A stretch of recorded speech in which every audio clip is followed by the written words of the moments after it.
Hello and welcome to an Open the Book Bible story. This story is all about God turning an enemy into a friend and is called The Helpful Servant. In this story, a very important person is sick and needs help, and we will see how God helps him. But first, let's think about how you'd feel if someone very important came to visit you. Would you feel nervous about speaking to a very important person, like the Queen or the Prime Minister? Well, today's story is about a very important person. His name is Naaman.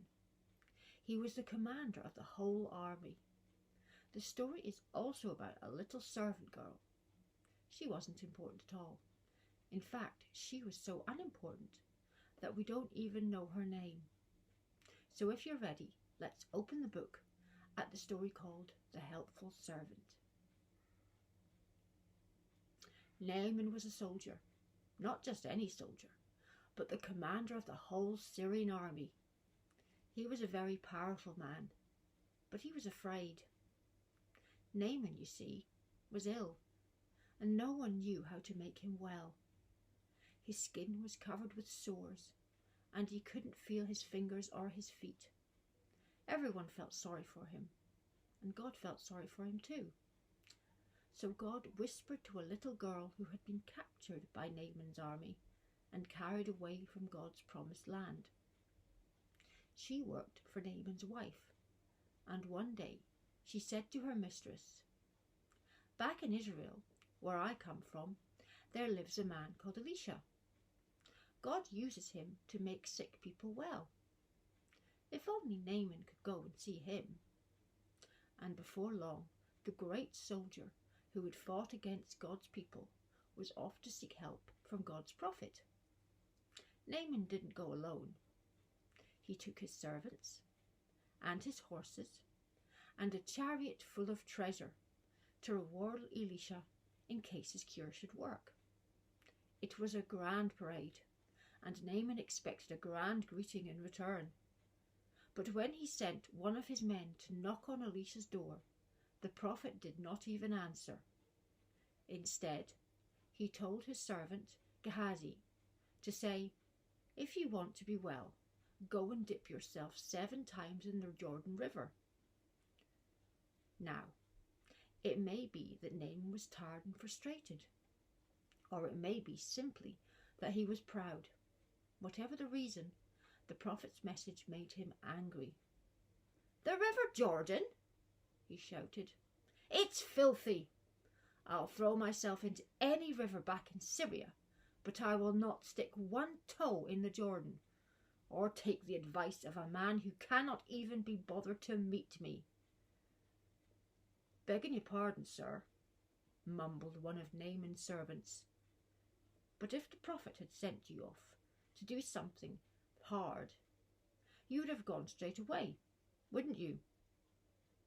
"Of course," grunted Naaman. "Any soldier would." "Well then, why can't you go and do something easy, like washing in the river?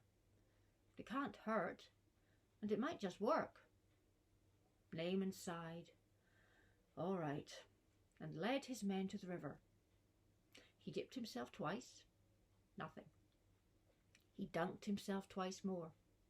His skin was as ugly as ever. Twice more, and still no cure. Naaman was getting angry again. But when he came up for the 7th time, spluttering and shaking the water from his face, Naaman's men let out a cheer. Naaman opened his eyes and looked at his hands. The sores were gone from all over his body. Naaman dressed and hurried back to Elisha's house. The prophet himself answered the door this time, and Naaman could not contain his joy. "Take this treasure, take it all," Naaman begged, "for you have saved my life." But Elisha said no, for it was God, after all, who had healed Naaman. "All right then," said Naaman, scooping a pile of earth.